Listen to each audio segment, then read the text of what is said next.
You think you want to say look at it? And I want more. I'm a victim of what came out of your demon-infested Who the hell do you think you are? Give it up. I'm a nigga. You do want to be employed, don't you? You know what I see? I see your mother. I see two spoiled, ungrateful little rich bitches. That's what I see. I enjoy destroying lives. Who are you? Dear Vince Balor. Oh, no. Shit, fuck that up anyway. Who are you? It's Beer Drink. Dear Vince Podcast. This is episode 8 with George Kennebrew. How you doing, man? Doing good, man. The wrestling mastermind is feeling good. And newsflash, I just turned 31 today. 31? So, hey, let me go ahead. Hey, I got to play this soundbite for you, man. If anyone's a fan of Alvin and the Chipmunks, you will appreciate this. To you. To you.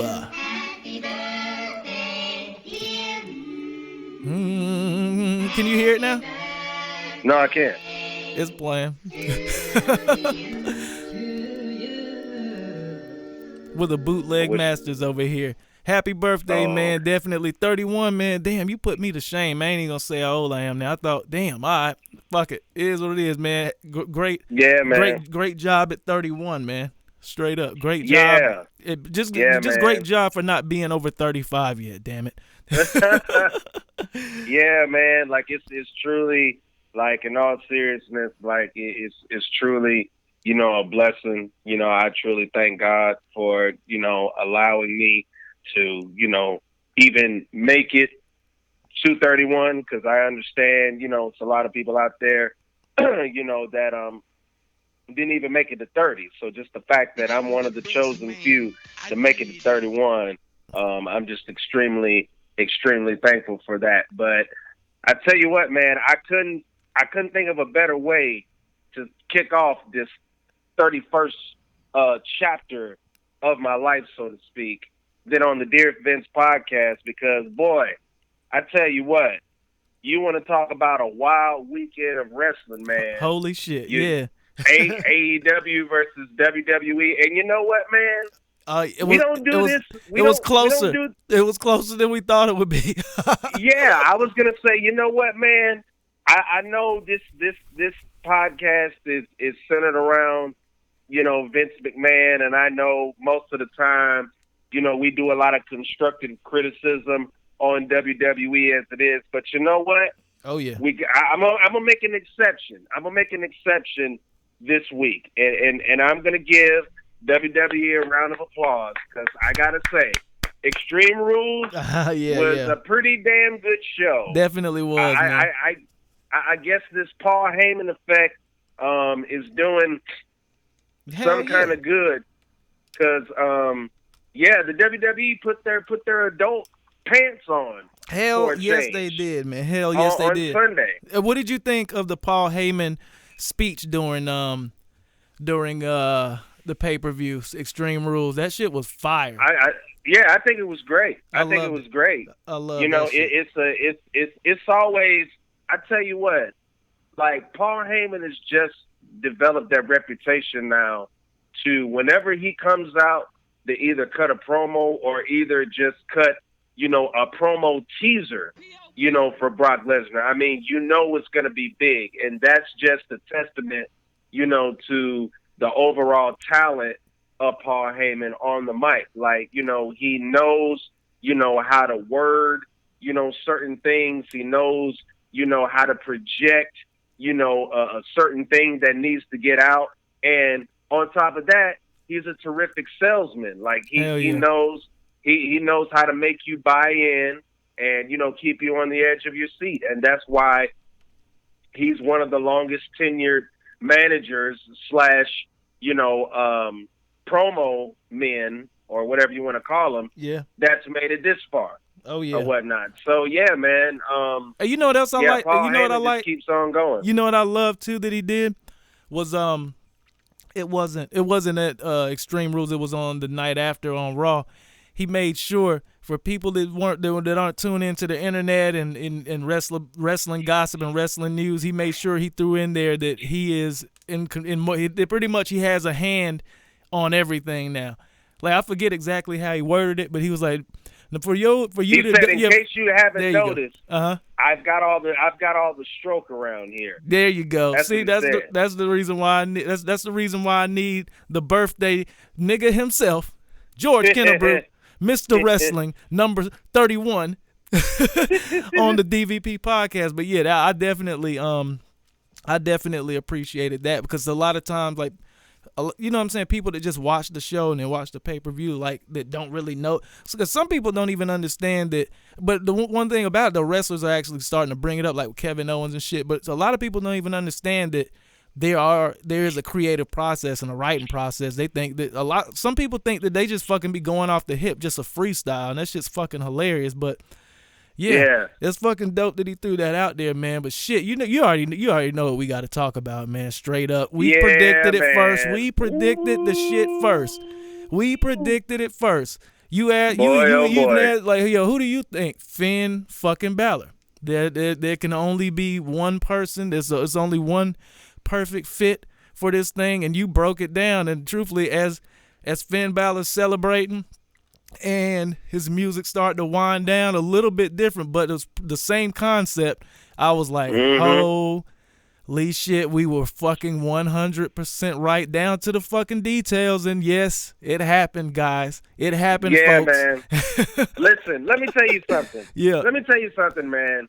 I don't call myself an expert. I let my DVP podcast partner, Aaron Gordon, aka Beer Drink Shawty, do that beer for drink. me. Like, I don't even have to say nothing. I just let, like, my partner, like, do all the talking for me. But I mean, think about it, y'all. I mean, it's common sense. I mean, you know, it's basically just like, you know, in boxing with, you know, Floyd Mayweather, you know, eventually fighting Manny Pacquiao, or eventually, you know.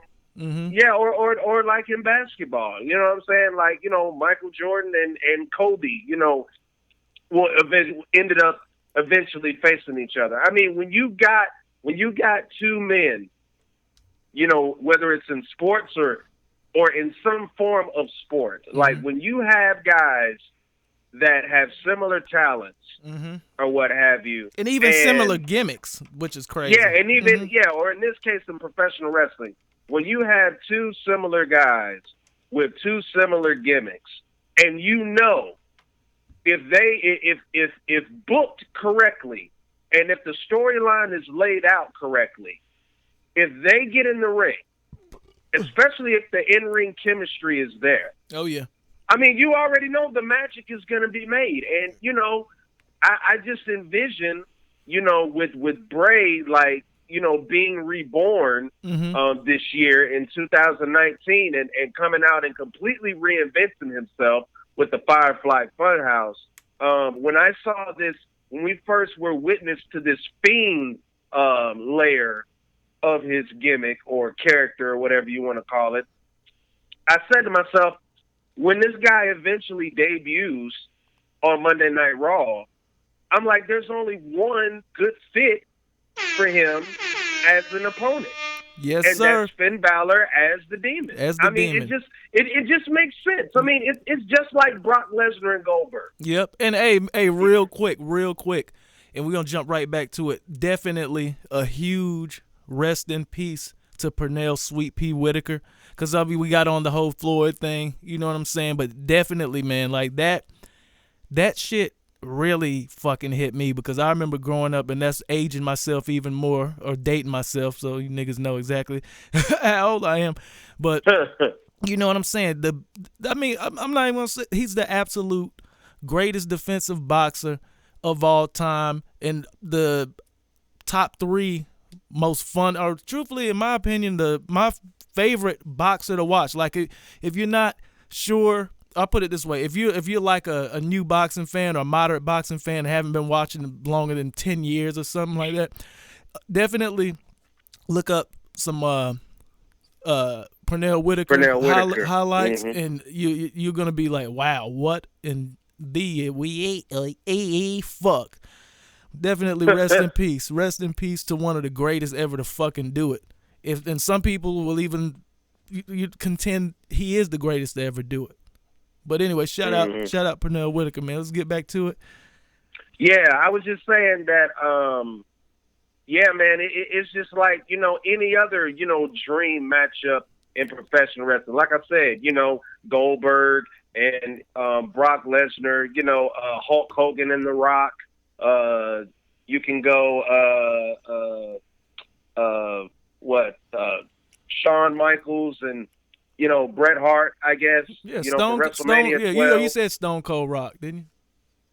No, I didn't say Stone Cold Rock, but yeah. I'll put that in there. I'll put that in there too, like Stone Cold and Rock. Even going back to the '90s, the early '90s. WrestleMania 6. Ultimate Warrior and Hulk Hogan. Oh yeah. You're talking about two of the biggest fan favorites. In professional wrestling at the time, and two dudes that was on top of the world in Hogan and Warrior, and for them to be in that setting. In the Toronto Sky Dome, in front of a record-breaking audience or whatnot, and for Hogan to put over the Warrior the way that he did, man. I mean, just like I said, when you have two guys in pro wrestling that are mirror images of each other in terms of talent and just in-ring chemistry, fanfare, fanfare, everything. When those two guys step in between the ropes, they're going to make magic. And I believe this go-round with this reborn, fresh, new character that Bray Wyatt has created in this Fiend, and, of course, with the Firefly Fun House, like I said, it was only one natural fit for him, to re-debut on Raw whenever the time was right, and that was Finn Balor. And I think this time around, when the match, gets made official for SummerSlam, I think these two are going to put on a very exciting, interesting match. Now, I will go ahead and make an early prediction for that match whenever it gets officialized, is that I believe that Bray Wyatt, the Fiend, will be the first man to defeat the Demon. Oh yeah, because he had pretty much the show has to go on. You can't put the kibosh on that. Right, and it's funny that this matchup or this potential matchup is happening because I don't know if you heard, through the grapevine of the wrestling community, AG, but a little birdie told me, a.k.a. FightfulWrestling.com, that Mr. Balor wants to take a little time out, so to speak. Oh, really? From WWE. Wants a chance to, kind of shut it down for a little while, maybe 2 months, kind of, get his head together, just get away, from the hustle and bustle of the wrestling world and, just go into seclusion for a minute. So I'm thinking like, oh yeah. This was going to be quick then. This was going to be quick then. I'm thinking if Finn's going to take some time off, then I'm like, oh, hell yeah. Like, this is probably going to be the best opportunity Bray's going to have, to be put over. Oh, yeah. Or to put this Fiend character over. I think, this is the perfect timing. Finn wants to take some time off, and I'm pretty sure Finn Balor being, the classy, gracious dude that he is, I'm pretty sure he will have no problem putting Bray over, at SummerSlam, because I'm pretty sure there's, a mutual respect there or whatnot. And think about this, man. Just think about, like, if this does turn out to be a quote-unquote squash for the Fiend, think about, okay, number one, SummerSlam is going to be in Toronto. It's going to be in Toronto again. So, as much, love and support as Bray Wyatt has gotten with this Firefly Funhouse / Fiend character, from Monday Night Raw, you know, when the referee's hand goes down for 3 and he pins Finn Balor's shoulders to the mat, that's probably going to be one of the more massive pops you're ever going to hear. Oh, yeah. Because for a guy like making his comeback. Oh, yeah, definitely. To professional wrestling. Yep. And one of the biggest venues. Yep. Yeah, I'm going to just say it right now, man. I mean, if there are any awards, if there are any like year-end awards for WWE this year, I'm just going to call it right now. Bray Wyatt is Comeback Wrestler of the Year. Oh yeah, definitely. I mean, this guy single-handedly, you know what I'm saying, went back to the drawing board, completely reinvented himself, and now that he's going to re-debut as this badass, terrifying, brand spanking new character in The Fiend. Like, I mean, how could you not give kudos to that guy, man? Oh no, it's going to be undeniable. It's going to be undeniable, especially after it happens. But hey, out of how long do we have until SummerSlam? I think we're about a month out. Okay, we're about a month out. So it's not like yeah, it's going to be August. It's going to be on August the 10th, I believe. August the 10th or the 11th. I want to say it's the 11th.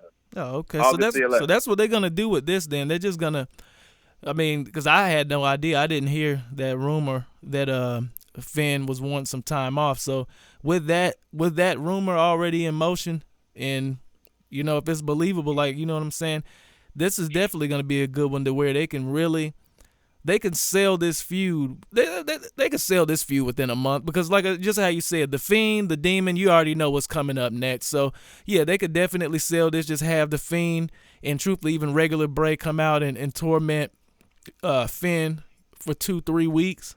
And then right before, you know what I'm saying, just how Finn likes to do the last promo he does before the pay-per-view, he'll have a little pun towards the Demon or whatever, go to his dark side, some shit like that. So, yeah, this is going to be a quick feud, but it's not going to be an over-rushed feud because and it's super smart that everything worked that way because it's almost like the feud.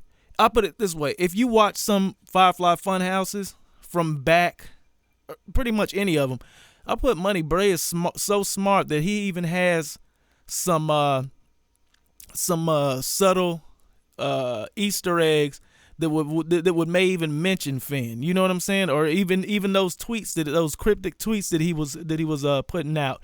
You know what I'm saying? So it's gonna be a feud that we can watch firsthand and also kind of analyze, and then the fucking finale is gonna be fucking great, just like you said, probably gonna be the pop of the night.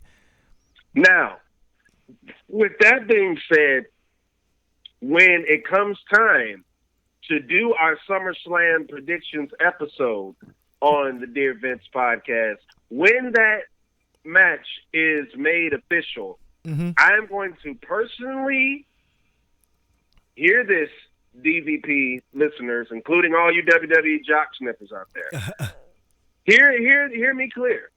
When we do our SummerSlam predictions here on the Dear Vince podcast, and that Fiend Demon match becomes official, I am going to personally fantasy book that whole entire match. And let me tell you, you all are going to love you all are going to love my pitch for how to not only put Bray the Fiend over, but to make him look strong as hell in doing so. But I'm gonna save that for our SummerSlam predictions episode of the Dear Vince podcast. So y'all just wait on it. But I've already got it fantasy booked in my head of how to put the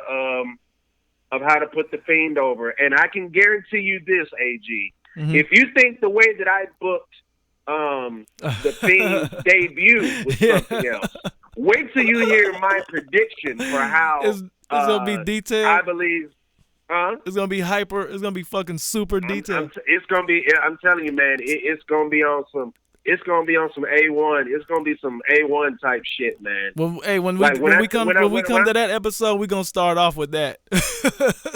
I'm telling you, man. When you hear this fantasy booking of how I got this match with the Fiend and the Demon, you're gonna be like, all right, you know what? Let me go grab my phone. Let me go call Paul Heyman up myself. Like, I'm serious. Like, you're gonna be like, you're gonna be like, that's fucking genius, George. That's fucking genius. Bet. That's all you're gonna say. That's fucking genius. Well, the one good thing about it, just how when you book anything and you're booking like the final match, you know what I'm saying, the conclusion of an angle, right? Within the weeks passing, and actually seeing what the fans react to, and seeing, you know, the ratings each week, you can always switch it up too. You know what I'm saying? So we're watching you motherfuckers. We are watching with close intent. WWE Universe, Vince, Stephanie, Shane, and I'm so happy of Shane, motherfucker. Nah, fuck that shit. Truthfully, I like Shane, but I don't like him on TV. But shit, you know what? Let's hop off of the Funhouse, Finn Balor, Bray Wyatt. Oh, by the way, one last thing. One last thing. I just want to say, like, even though the way that I booked the Fiend's debut was something like what we witnessed on Monday was like 30 times better than what I could have ever come up with. Because I'll tell you what, I was actually downstairs with my mother, ironically, when it was about to happen, because, you know, when I was telling you that rumor before about how he could debut, you know, any day or at any time, you know, you were saying, you know, maybe, you know, at Extreme Rules, maybe after Extreme Rules. Yeah. And then, you know what? I just completely forgot about it. To be honest with you, I completely forgot about, you know, Bray as the Fiend, like, debuting on Raw, SmackDown, whatever the case may be. I totally forgot about it. And, you know, when that sequence happened, when Finn was, you know, celebrating in the ring, because of course I booked, you know, him to go after Finn, but I didn't think that was actually who he was going to go after. So I did. I knew 100%, and that's what's crazy. I knew 100%. Like when we were talking about it, I'm like, no, 100%. It's going to be Finn. I don't give a shit. It's going to be Finn. And another thing that I'll say, you remember that's what we were also debating over was will it be at Extreme Rules? Will it be at a pay-per-view? Or will it be on Raw? And that was my point that I was trying to make, is it would be smarter to debut the Fiend on SmackDown, because more non-fucking subscribe to the WWE network and, you know what I'm saying, pay-per-view watching fans are watching Raw because it's free, you know what I'm saying? Yep. So that's what I'm saying. Dear Vince Podcast, we got you, man. Like, if you want, it's not a spoiler, like how Paul Heyman says it. What does he say? It's not a spoiler. It's a and this is how we doing it. We can't think of that shit. It's a promise. It's not a spoiler. I think he said that's not a. He said that's not a prediction. Spoiler. I think that's a prediction. It's not a prediction. That's a spoiler. That's a spoiler. So I just fucked that all kinds of up. But it's all right. but anyway, like I was saying though, man, like when it happened. Because I was like super psyched. Like I was literally like down there marking out like I was in the arena myself, because when the music started, you know, screwing up or whatever. Yeah, it was exactly how you predicted it. And then I slowed, and then when the lights started to go out, I was tapping my mom. I was like, Mom, I was like Bray Wyatt's about to debut. And because she was even saying herself, she was like, what's going on? I was like, and when the lights went out, I'm like saying to myself, it came back to me. I was like, oh shit. This motherfucker's about to debut. I was like, oh shit.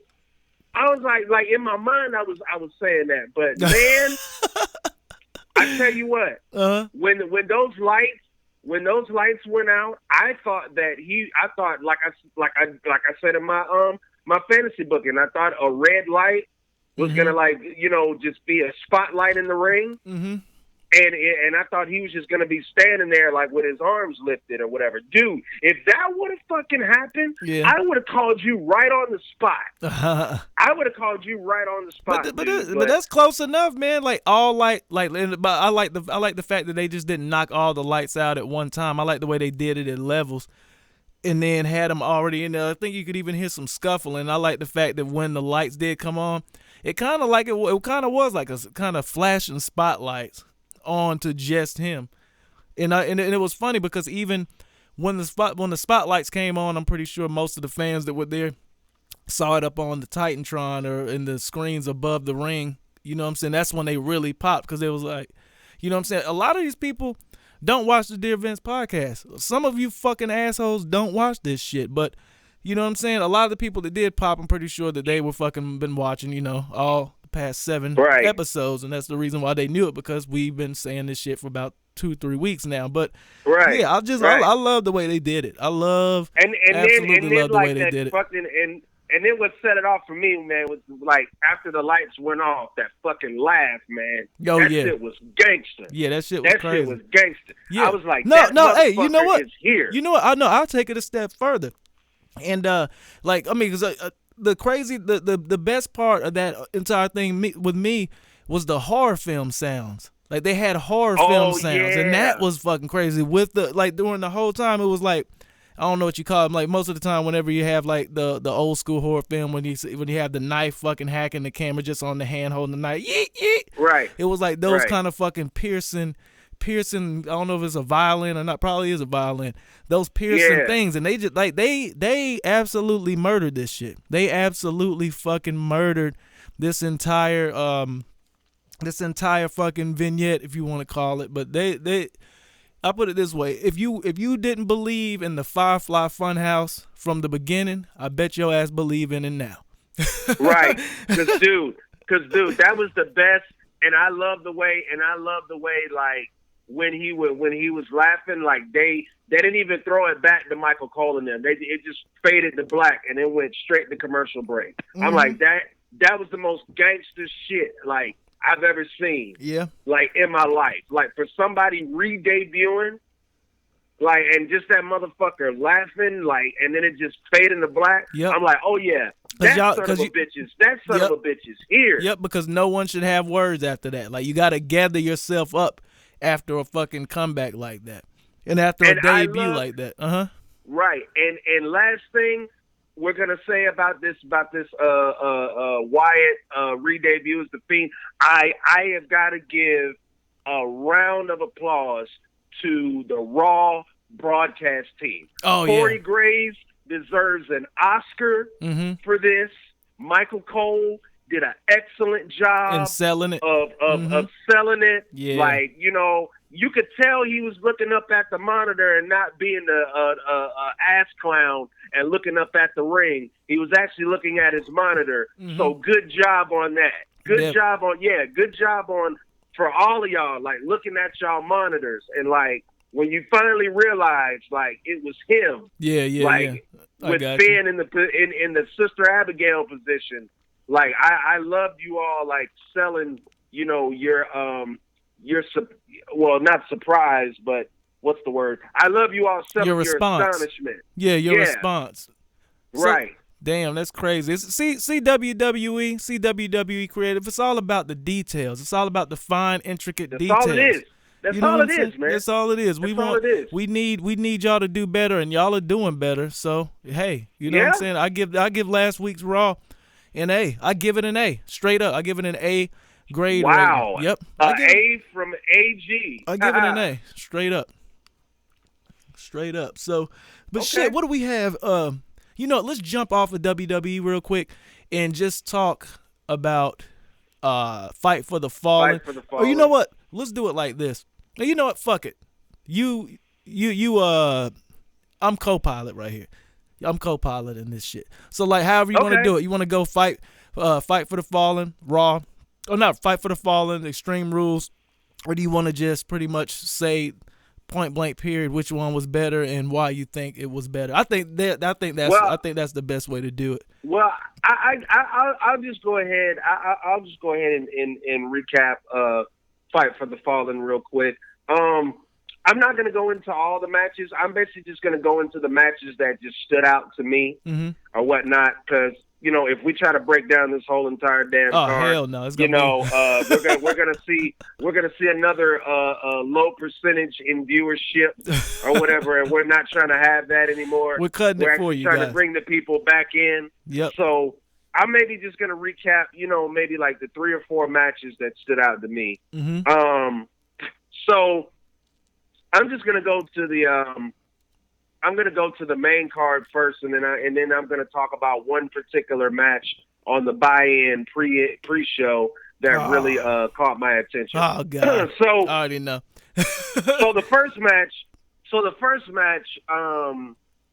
that I wanted to review on the main card is this triple threat tag team match. I really enjoyed this match. I really didn't know what to expect, being that it was a last minute. It was a last minute thing that was put on the card, or last minute match. There you go. That's a better way to put it. Being that it was a last minute match that was put on the card, which were a lot of these matches that were put on the main card. But anyway, so we had the Dark Order versus Jungle Boy and Luchasaurus. Versus Angelico and Jack Evans. So I really, like I said, I really loved the pace of this match. I love the fact that all of the tandem offense from the 3 teams was very fluid. It was very smooth. It was very innovative. Like I said, it caught my attention, had my attention every step of the way. I had actually, even though we didn't get a chance to predict it because it wasn't on the card at the time, but I had a feeling that the Dark Order was gonna go over here, being that it seems at the past couple of AEW events, for some reason or another, the Dark Order always finds itself in the midst of a show. So I figured, since they had been pushing them in these past 2 AEW events, I figured, okay, well, what better way to really get them over than to have them just win this triple threat tag team match. But shout out to Jungle Boy and Luchasaurus, though, man. What a team. That's what I was about to say. Yep. Yeah. I heard a lot about this Jungle Boy, Jack Perry, and of course I got a chance to see Luchasaurus in the Double or Nothing Casino Battle Royal or whatnot, and just watching them here and watching how they operated as a team, even though they didn't win, they looked damn good and looked really strong in defeat. And I believe that's another team, along with, of course, the Young Bucks, the Lucha Brothers, Private Party, the Dark Order. I feel like that's another tag team right there, Jungle Boy and Luchasaurus, that are going to be another one of those cornerstones that's going to help develop the AEW tag team division. Oh, yeah. But go ahead. No, the one thing that the takeaway from that match was that now Luchasaurus has a brand new fan in me, because that big dude can fucking move. The big dude can fucking work. The big dude fucking doing fucking non-running, just standing fucking vertical fucking moonsaults. Fucking his kicks look beautiful. I think he even threw a question mark kick at one point. That dude is fucking crazy. Like Luchasaurus is the big guy that can fucking go. And it's immediately after that match, I'm like, yo, him versus Cesaro would be a fucking great match, because they both are huge, about the same build, and are fucking athletic as fuck. Like Luchasaurus, you got a new fan. Out of me, it's Beer Drink. Yeah, man, definitely. And like I said, man, kudos to Jungle Boy too. That guy, really showed his stuff. He may not be the biggest man in the match, but, you know, the way that guy works, you want to talk about somebody that can work and that can go, man. You know what I'm saying? That little motherfucker right there. Like, he showed, I mean, he pretty much showed everything that you would want, you know, in your typical, you know, underdog babyface. Yeah, definitely. Like there's no way that you can deny that guy now. After the performance that he put on Saturday, there's no way you can deny that guy. I'm just telling you right now. Hey, but guess what, though? You know what's funny? Out of the entire event, as far as performances, I think that I was the most impressed with Sammy Guevara. I think I was the most impressed with Sammy Guevara, and not for the fact that he had like a long string of fucking like mat transitions or anything like that, but he just fucking went on fire for about 2 minutes straight. And that shit I really got. Well, while we're talking about it, let's go ahead and jump right into that 6-man tag with MJF, with Sammy Guevara. Janela, Allen, and Havoc versus Friedman, Spears, and Guevara. Man, funny match. Like you said, MJF shows his magic once again. You heard it. You know he got hurt in that match too, right? Yeah. I heard the report. About a couple of days ago. Yeah, man, that sucks. Hopefully it's not too severe. It's not. Because like the whole reports was saying that like it was an elbow injury and it was bad, but then like a couple hours later, he was confirmed to be on a card, I believe maybe a week later for like a smaller indie promotion, I think. But no, it's definitely not as bad as it was initially put out. So that's a good fucking thing. Okay, well that's great because MJF, you want to talk about a guy that's going to be a vital part in the growth and the expansion of AEW. That's one of your future stars right there. But yeah. Going on to this 6-man tag between Joey Janela, Darby Allin, and Jimmy Havoc versus MJF, Sean Spears, and Sammy Guevara. Yeah, like you were saying, man, Sammy Guevara just went on that, athletic tirade for like 2-3 minutes straight. I mean, this guy was like flying all over the ring, just doing like innovative offense. Again, going back to that innovative offense that I always talk about when it comes to AEW. And it was just beautiful stuff, man. And you know what? I got to give a round of applause to AEW for making Sean Spears, a.k.a. Ty Dillinger, into a bona fide superstar. Oh, yeah, definitely.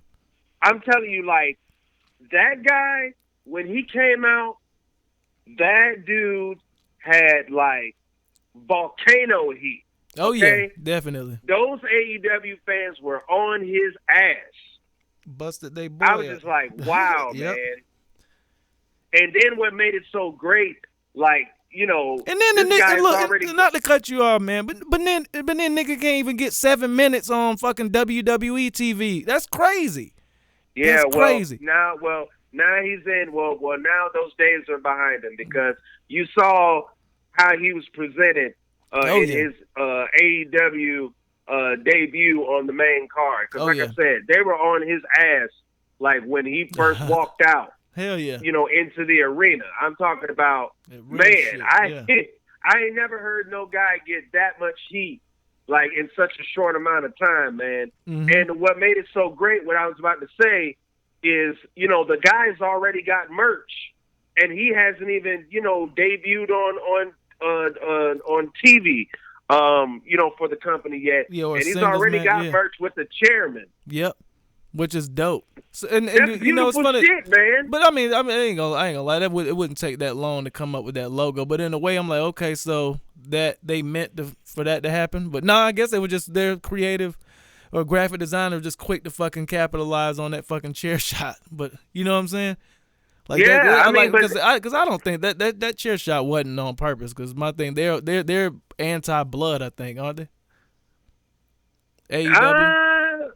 Well, I think what it is that I think that I would say they're mildly violent. Mm-hmm. I don't want to say that they're completely violent. I think it's just mild violence that they allow, but I don't think it's to the extreme of like, ECW or Ring of Honor or, New Japan. Yeah, if they did that, then they couldn't compete. They couldn't compete with WWE if they were like All Japan Pro Wrestling. Right. Hell no. But yeah, man, I was just blown away, just like how Shawn Spears was presented here. And you talk about the details when we were talking about the Bray Wyatt re-debut. Mm-hmm. And it's funny that you said that, because that's exactly what AEW did here as far as details go. If you in case you didn't notice, mm-hmm. Shawn Spears didn't say a fucking word. That guy didn't say one damn thing. Mm-hmm. He just went in there, handled business, and got the fuck out of Dodge. Yeah. And that is some beautiful shit, man. And you know what? I say run with it. Don't have that motherfucker speak. Even when they do debut on TNT, don't even have that motherfucker speak. Don't have him speak for like a couple of months. Oh, okay. Have him as like that renegade character. Because I'm telling you, like, that shit is going to get him even more heat. Because fans are going to, because the more he doesn't speak, the more fans are going to, urge him on to, fess up and tell the AEW fans why he, blasted Cody with that chair. Uh-huh. And the more he doesn't speak, like, the more, it's going to eat at him. The more anticipation it builds up for the fans to want to know. Yeah. Exactly. So when Cody finally does get his redemption on Shawn Spears, let Cody make that motherfucker talk. Yeah. Don't let Shawn Spears talk on his own. Make Cody make that motherfucker talk. Like, have them have like a I Quit match or whatever the case may be, mm-hmm. and let Cody make that motherfucker say I quit or whatever the case may be. Word up, man. But yeah, I just paid attention to that detail. I'm like, he's not talking. I'm like, this shit is sweet. He's not saying a damn word. It is what it is. Just like I said, beat the shit out of Darby Allin and whoever, and got the hell on. Like, that's great. Hell yeah. That is the epitome of a badass heel. Yeah, and he did it real strong because he just hit his finisher. Right. And boom, get out of there. He didn't really do that much in ring. He just came in and was just the fucking enforcer. He was just the equalizer in the match. Fucking came in, put him away, and got the fuck on. But shit, beautiful. What match you want to go to now? Or because you said you had 3 that you want to talk about. So which ones? Yeah. So wait. So we already cut. So I already talked about the triple threat tag team match. I just talked about the 6-man. Mm-hmm. The next match that I want to discuss, and I'll do one more after that. I'll do the main event after that. But I wanted to just quickly recap Kenny Omega and Shima, man. Mm-hmm. What a fucking barn burner of a bout. Oh yeah. And I said last week when we were giving our predictions for this match, I said that this match was going to tear the damn roof off of that place, and damn it, if it didn't, then I don't know what it did. Yeah, it was definitely like these guys took each other to the absolute limit. I love, the near falls. I love the physicality. I love the fact that they put Shima over here, over strong here mm-hmm. on Omega. They let him, pretty much dominate the match, for the most part. And, and seeing Kenny Omega just fighting from up underneath. And then finally, pulling out the win in the last split second or whatever the case may be.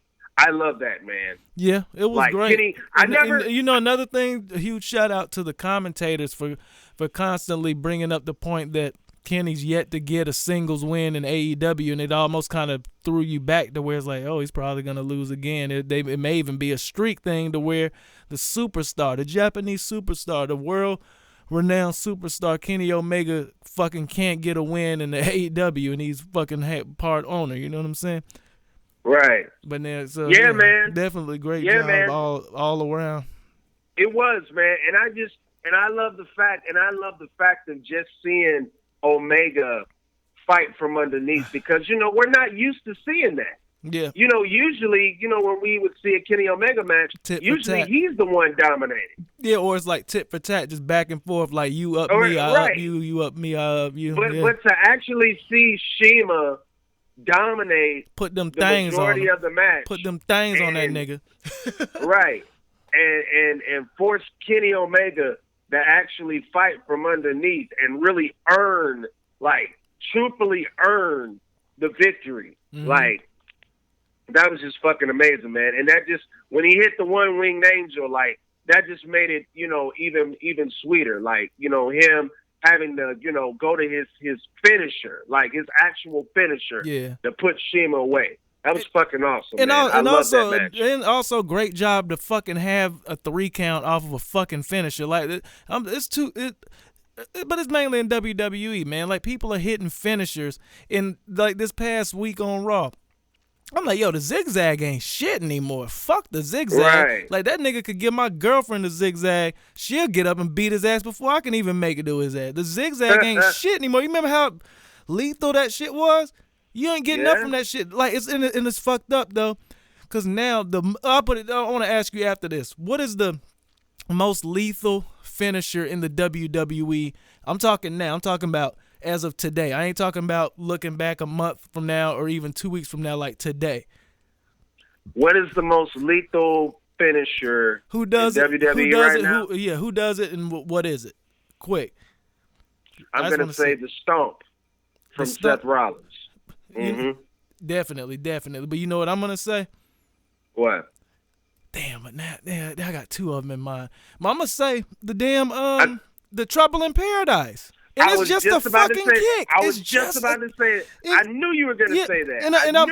I'm happy of it. I'm happy of it because that's what he does. It's like he'll be behind. He'll get an ass beaten. When he lands that, it's going to be a 3. But the one that I was really wanting to say, but I thought about it last minute, like, hold up, because I just thought about this shit like 2 days ago, is that stunner that fucking Kevin Owens is doing now, which is kind of irritating to me. But nah, Trouble in Paradise is definitely the strongest finisher, I think, in the WWE. And like, shout out for the one-wing angel, done one time in a great match at the right time, and it not be a 2 3/4, 2.9 count.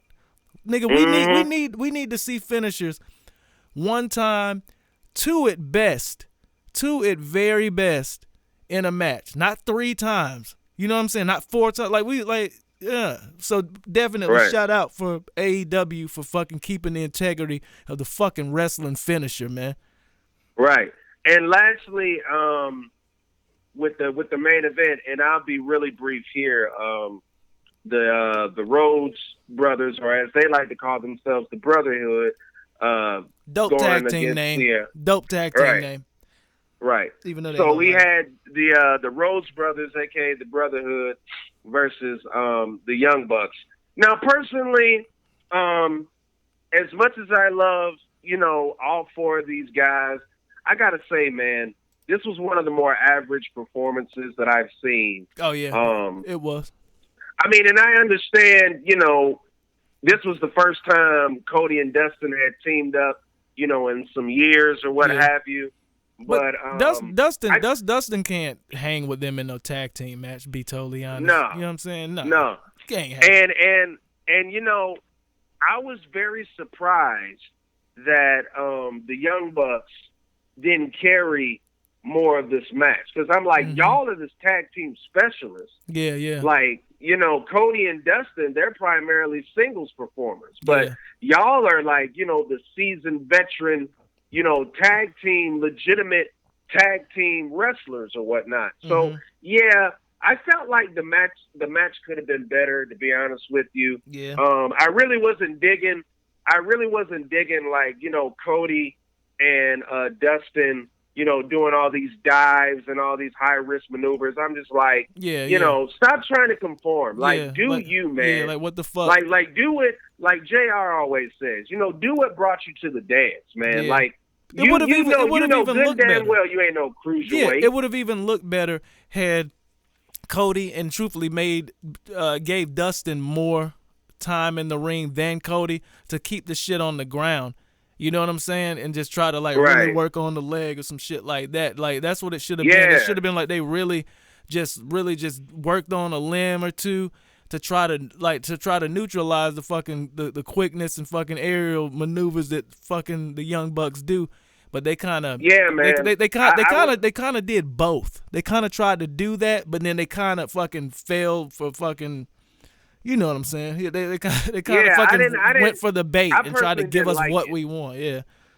Yeah, I personally didn't like it, man, because like you said, they should have just stuck with, trying to ground the Bucks, for most of the match. Let that be the story that you tell in the match is that, the Bucks have finally met a team that was able to ground them for the majority of the match. And now, for the first time in a long time, the Bucks actually had to fight from underneath to actually, win the match. They had to pull out all of their, most lethal aerial maneuvers to try and beat, this big smash mouth team of the Brotherhood. And a good somewhat example of that was this past Monday, the Revival and the Usos. Or was that it? Yeah, the Revival and the Usos. That was at Extreme Rules. That was at Extreme Rules, but that pretty much they did it perfectly. You know what I'm saying? Well, speaking of which, we'll just go on and transition into Extreme Rules. Transition to Extreme Rules, or do you want to just bet we'll do that. But you know what? We're going to go ahead and take a quick break, no longer than 10 minutes, and we will be right back with episode, I'm not sure, 8? Is it 8? 8. This is 8. What? We're just going to call this the birthday episode of the Dear Vince podcast with It's Beer Drink and George Kennebrew. We will be right back with you, and we're going to somewhat recap Extreme Rules and kind of compare which pay-per-view was the better pay-per-view of this past wrestling weekend. It is what it is, whatever it's going to be. For sure. Yep. And we are back. Dear Vince podcast. And hey, man, I'm about to do something that I'm going to regret, man. This is kind of impromptu freestyle. I'm about to do something that I'm going to regret, man. Right now. And what might that be? So I've had a beer in the refrigerator for around a week and a half. And it's something that I normally don't drink. The only reason why I bought it, because I had bought a case of beer, and up front they had them on sale for 79 cents for a 24-ounce can. I'm about to crack a Colt 45. Ugh. I think that we need this. I don't drink malt liquor, man, and that's the thing. So I'm gonna be chugging. I'm gonna be chugging as I talk. I'm gonna be chugging as I listen, because these bitches, Colt 45 malt liquor, they tend to warm up quicker than a normal beer. And after they warm up, or they even get not icy cold, they taste like ugh. They taste like something that fucking was excreted from a baby lamb. Very oily, disgusting, and almost makes you kind of regret that you fucking woke up 2 days ago. So we gonna go ahead and crack it. I put money in the crack gonna sound different than the rest of it. No, it sound pretty normal. Ladies and gentlemen, you heard it here first, and you are witnessing history right now. And you are not only are you witnessing history, but you are witnessing why Aaron Gordon calls himself Beer Drink Shot. The definition of that name is happening right before your eyes, because I'll be doggone if he's not cracking open a cold one right here and now on the broadcast. Not too bad. Not too bad, because it's cold. It's super cold. So we're good for now. So we're going to go ahead and get back in. And the belt. We got the fucking burps. But now it's time to go ahead and get into this damn Extreme Rules. We're going to recap that very quickly. And then after that, you know what? Which was better, Extreme Rules or Fight for the Fallen? Your favorite moment Did this shit already hit me? No, I know it didn't hit me off of fucking one go. But your favorite moment or a couple favorite moments of Extreme Rules? All right, so my two favorite moments from Extreme Rules, and these are probably going to be the two most obvious, and they might be your two favorite moments. And if they are, oh well, two fucking great minds just think alike. Word. But anyway, the first one I'm going to mention or recap right now is none other than the opener, the tag team match, the no holds barred tag team match that is, between Roman Reigns and The Undertaker versus Shane McMahon and Drew McIntyre. Oh, I got to say this was probably the best laid out match of the night in terms of storytelling and just in terms of, presentation or whatnot. I would definitely say The Undertaker definitely rebounded, no doubt, from, that shitstorm in Saudi Arabia with against Goldberg. Bill Goldberg. Yeah, but the one thing, though, I mean, he did rebound, but at the same time, it was kind of Goldberg. You know what I'm saying? It kind of put him in that fucked up light. You know what I'm saying? Well, nobody told Goldberg to become damn punch drunk before the fucking match started. Yeah. Fucking jarhead.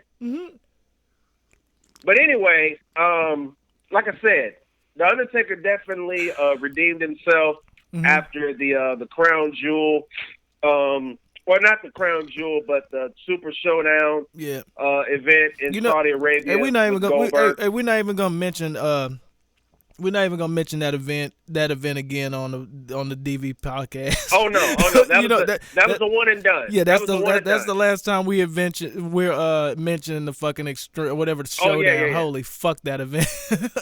Oh yeah. No, that was just the one and done. That was the one and done. That was just a reference. But yeah, I just love the pace of this match.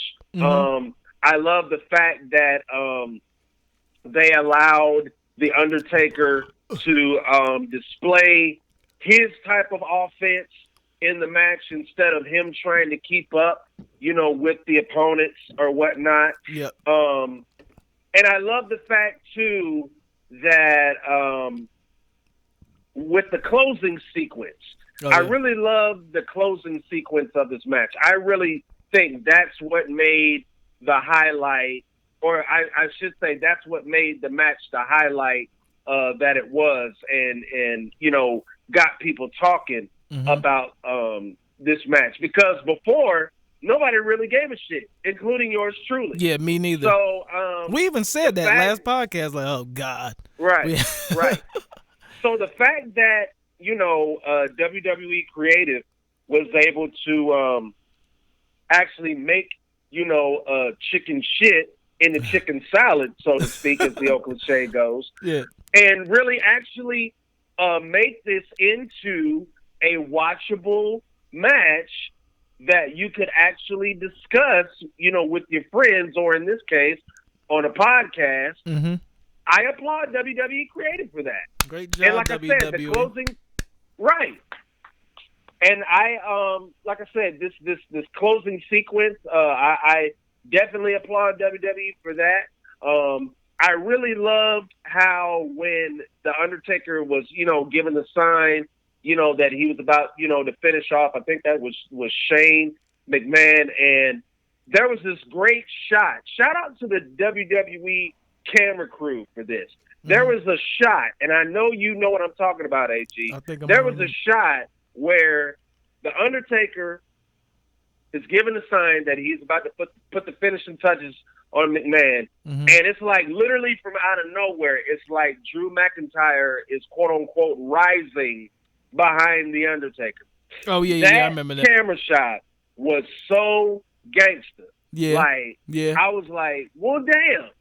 Just go and make Drew McIntyre look strong, why don't you? Yeah, they did. And and just when it seemed like you thought that Drew McIntyre was going to catch The Undertaker slipping, and put the Claymore on the him. Interception. Yeah. Out of nowhere. See, Roman Reigns hits a beautiful counter spear. Mm-hmm. And the thing of it is, I don't usually, get, crunk about anything Roman Reigns does, because I think it's just like, the same old John Cena 5 moves of doom bullshit. Yeah, but I will give this a pass, because the timing. This spear it's all about timing. Was perfectly timed and executed, and it looked damn good watching it. Yep, and that's dope. That's super dope. Then that's how much in detail.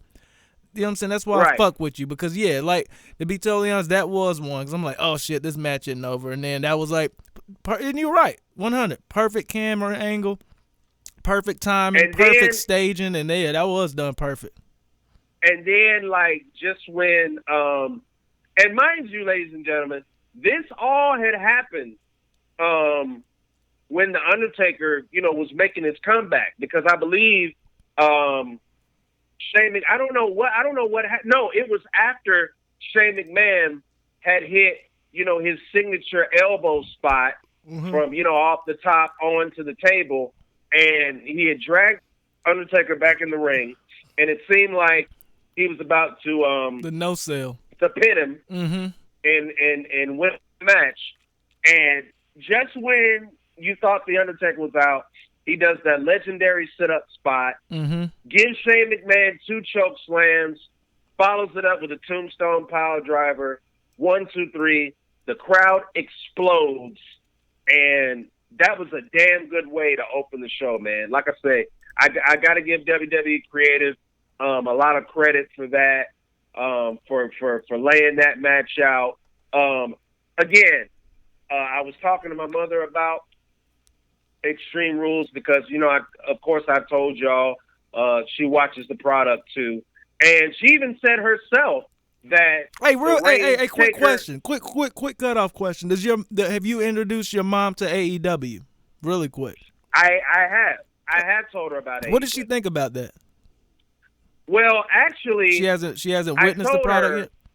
No, she hasn't looked at the events, but I told her if she, being that she, still feels, as bitter about WWE as she does. I told her, I was like, well, if you're willing to wait until October, until AEW actually debuts on cable TV, I guarantee you, when you watch AEW, it'll definitely give you an alternative from WWE. And she said she was seriously considering it. Oh, okay. But going back to what I was saying about the Taker, Reigns, McMahon, McIntyre match, when I asked my mother about what she felt with the match, she said it was the best match of the night. She said that was the best match that she saw on the pay-per-view. And I was like, really? Yep. I was like, yeah. I kind of agree as far as just how you said it. Told us the story was there, the ending was there. My thing is like, shit, it doesn't have to be the greatest match, but if the story is good throughout the match and the ending is there, and it wasn't like a lame ending, I kind of understand exactly where she's coming from. Yeah. So. Yeah, I definitely loved that opener with that tag team match. Now, my other memorable moment of the night, and I know this is about to sound obvious as hell, but so what? Screw me, or sue me, I should say. And that is, of course, we can't sue you on your birthday, man. We ain't suing nobody on their birthday. Right. Well, yeah, and you can. Because I'm the wrestling mastermind, bitches. You know what I'm saying? And I say what the fuck I want. Hey. But anyway, what was I saying? Oh, yeah. So the other memorable moment of Extreme Rules for me was the main event.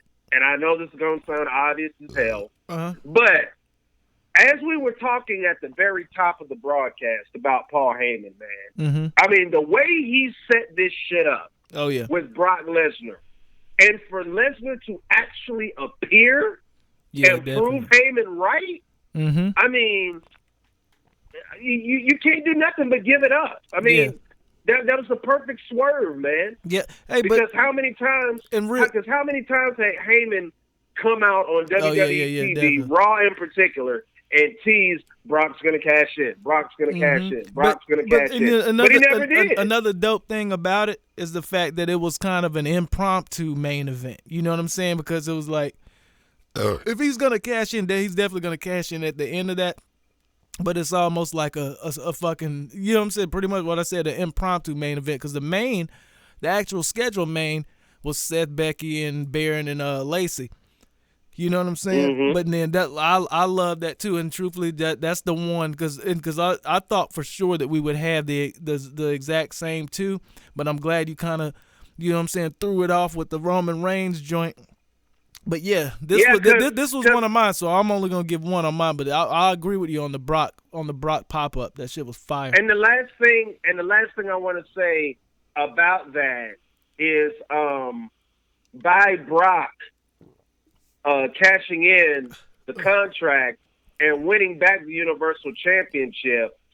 I don't know if this kind of went over anybody's head, but if you remember, before the main event even started, when Seth and Becky were doing the promo backstage, and they were talking about, like, well, you're not going to make me lose my title, are you? And Seth was like, no, you're not going to, because you're not going to make me lose my title. And then for Seth to actually lose his title to Brock later on in the night, I just got to know, as we get closer to SummerSlam, like, is that storyline, or I should say mini storyline, is that going to be paid off? Like, is Becky going to, turn on Seth, on screen and, maybe like kick him in the nuts or maybe give him a disarmer or something? Yeah, I mean, with that whole thing, I kind of look at it as to where, instead of like a full turn, and you know what I'm saying, on Seth from Becky Lynch, I'm thinking that it would be more of a what do you call it?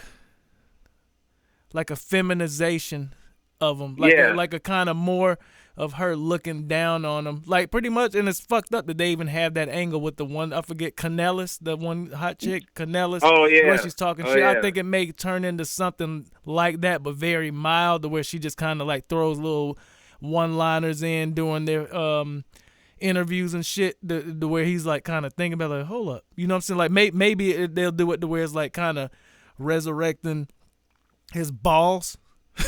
To where it's like, hold up, man, how the hell she just talked to me like that kind of thing? It would be funny to the crowd too, you know what I'm saying? Like, oh, I still have my belt, and then she walks off, and he's like, hold up, you know what? And you know what I'm saying? Like, just kind of like some quick little quippy shit, to where it's like, yo, man, am I gonna really let this? Did she really just say that to me on TV? I think that would be the best thing to do, is keep them together. I mean, because they are a relationship in real life, but just kind of make it like kind of trollish, like she's kind of trolling him, but then he's kind of like coming to senses type of deal thing. But yeah, it'll work definitely. But I agree. Now, as you were about to say, with your prediction, I agree with the Brock Lesnar and the Seth Rollins. Like, and the reason why I agree with that is, I've already said it. It was an impromptu main event. Like, that was kind of the mix up. Because, damn sure WWE does it. It's not in their best interest to have Baron Corbin, the most hated wrestler other than Shane McMahon, as Universal Champion, and Lacey Evans as the Women's Champion, which, truthfully, I wouldn't have any problem with Lacey Evans being the Women's Champion. But as far as, like, it happening that way, nah, that ain't happening.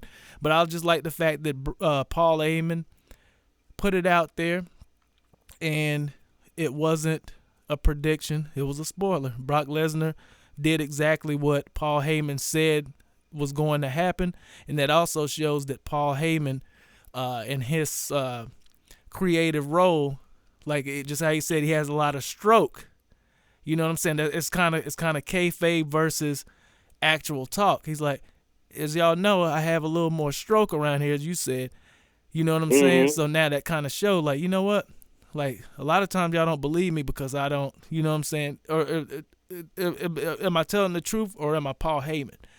And with that, it's like he came out and predicted it. Most of the time, all Money in the Bank, even if you kind of have the notion in the back of your head that it is going to happen, no one has ever just said he's going to do it now. And that it's kind of like a definite show of like, boom, like, yo, I have more stroke.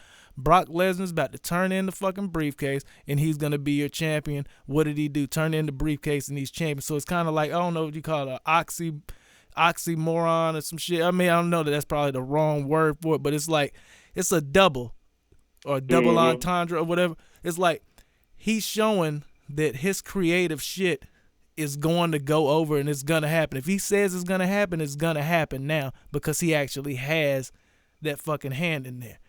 You know what I'm saying? My second, to be honest, and it's not the most important match of the pay-per-view, but I absolutely enjoyed Aleister Black and Cesaro. Like I knew you were going to say that. Yeah. I knew you were going to say that. Because I texted you as I was watching, I'm like, within the first, I'm like, yo, I've only watched 5 minutes of this match, and this match is fucking fire. I love the Aleister Black Cesaro match. Man. Yeah, really good it was great. Enjoyable, really great. Athletic. I love the taunts. I loved everything about this match. I'm a huge fan of Aleister Black. Cesaro, we even talked about him earlier as far as comparing him to the Luchasaurus. And remember this too. I gotta kind of give, some kudos to myself because I made my own little prediction in this match, and I said that I hope that they make Cesaro look strong. Oh yeah, and he was gonna eat the Black Mass, and by golly, WWE did it. They did. I forgot all about that. Cesaro look strong. Yeah, they did it just like you said. Black Mass out of nowhere. Yep, they did it just like you said, like a super clean, competitive match. And then out of nowhere, because that's another good thing about like the Black Mass, and same thing as like the Trouble in Paradise. Like it's a move that you can pull off at any point. You know what I'm saying? You could pull it off if you could pull it off if a guy's jumping from the top rope. You can pull that off. If a guy's like pretty much if you're down and the guy's fucking has all momentum, he's bouncing out the ropes, you can hit it. And like that moves like that is like pretty much moves like that are going to be the strongest moves because they don't have to be a setup. You know what I'm saying? They don't have to be like a setup. Like it's not a pickup move to where you got to pick them up and then, you know what I'm saying, even half-ass botch it. Oh, you know what? We're going to go into which pay-per-view you like better. But the one thing I wanted to ask you, did you notice the huge botch on the Kevin Owens stunner of Shane Monday? Holy fuck. My goodness. And then real quick, and then another thing, did you notice, like, I think maybe 15, 20 minutes later, you know how when they show like a recap of what happened earlier, did you notice that they cut that out? I know they made up for it. Yeah, they made up for it. Yeah, they cut the fuck out of it. I'm like, Shane, what the fuck were you thinking? He kicked he took the shit with nothing, and then he had to like almost help him up. I'm just like, actually delivered him. What the fuck? You had one job. You had one job. Take the fucking stunner. Yeah. That's like taking a damn body slam. Like that's the easiest fucking move to take. And you telling me all of those times you worked with Stone Cold Steve Austin, the man who invented that move, you telling me in 2019, as old as your ass is, you can't take a damn stunner? Hey, I'm about to be you real quick. Because you the wrestling psycho, the wrestling scientist. The person that invented the stunner is actually Jake the Snake Roberts. He actually invented it and pitched it to Stone Cold Steve Austin. And Stone Cold ended up using it because Stone Cold's original finisher was the, I don't know, it wasn't $1 million dream, but it was like a choke. It was like a standing choke move. I forget exactly what they called it. But, yeah, definitely. But that's I pulled that. My goodness. Damn, Colt 45. You're 31 years old and you learned something new. Colt 45, everyone. Colt 45. Bringing back memories of wrestling, whatever. But yeah, but out of the two events, which one you got, man? Like what? And my thing, you don't have to have any, you don't have to back it up. Overall, which event? No, but my thing, I say it like this: which event did you enjoy most? And then say, no, look, two questions. For one, which event did you enjoy most? And then secondly, which was the better pay-per-view event? Kind of the same question, but it's kind of, you know what I'm saying? Right. Yeah. All right. So, in terms of what event that I enjoyed the most, this is gonna be a surprise, but I actually enjoyed Extreme Rules, man. You son of a shit. See, I asked that question because I thought that we were going to be in an argument.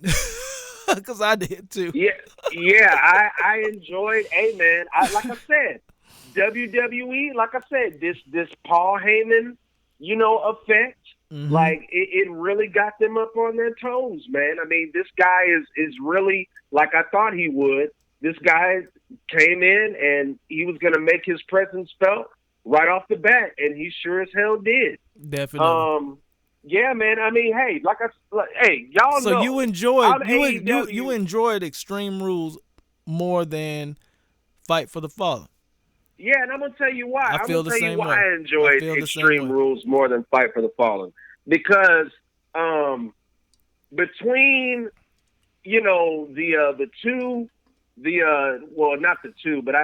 between the opener of the buy-in pre-show with Sonny Kiss and the librarian Peter Avalon, which looked like nothing but a damn glorified tryout match at the fucking Performance Center if AEW had one.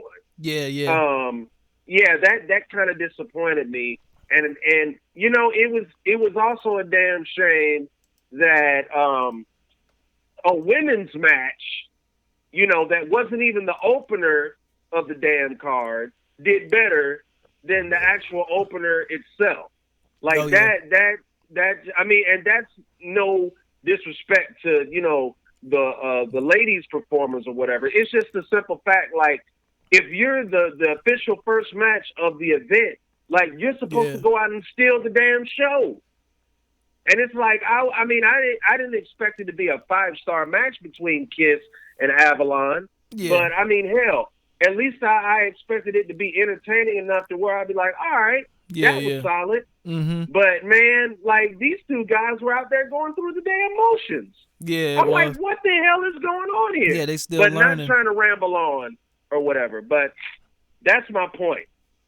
Like, the very first match of the event, was average. Like I said, I did enjoy, the women's tag team match with Dr. Britt Baker and Riho against B. Priestley and I forget how they said her name, but I think she's known as like the Big Beast or whatever, although she's not even that damn big. But anyway, that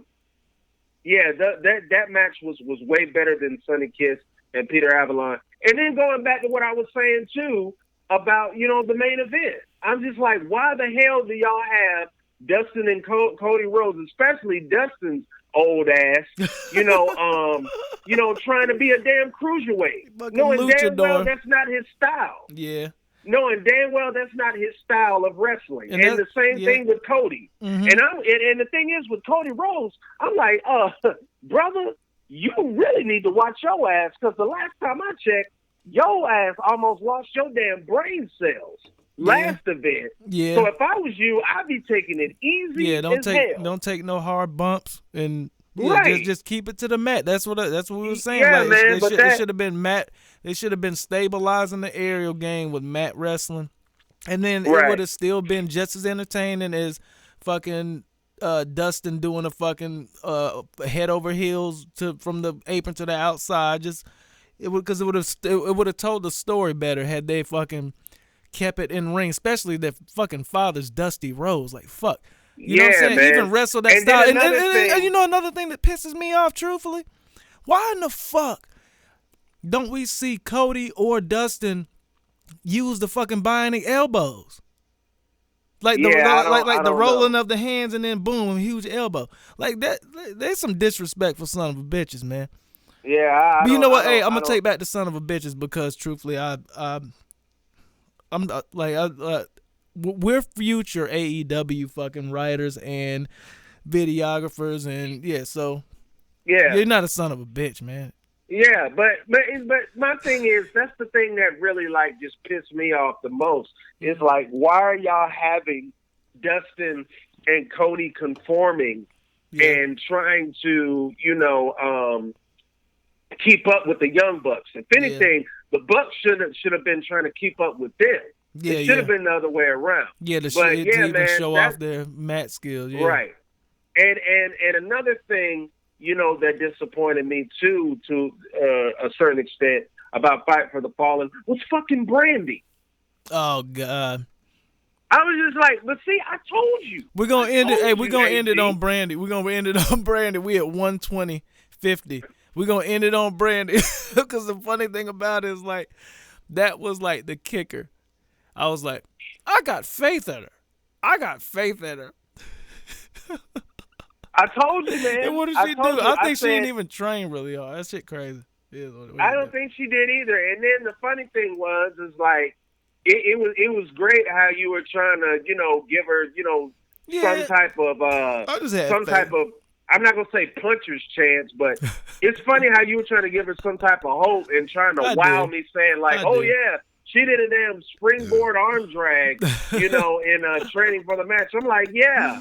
Yeah. I mean, shoot. You want to see Matt wrestling an actual fucking... My 14-year-old nephew could do that if he had some athletic ability and he went to wrestling school. Yeah, and almost that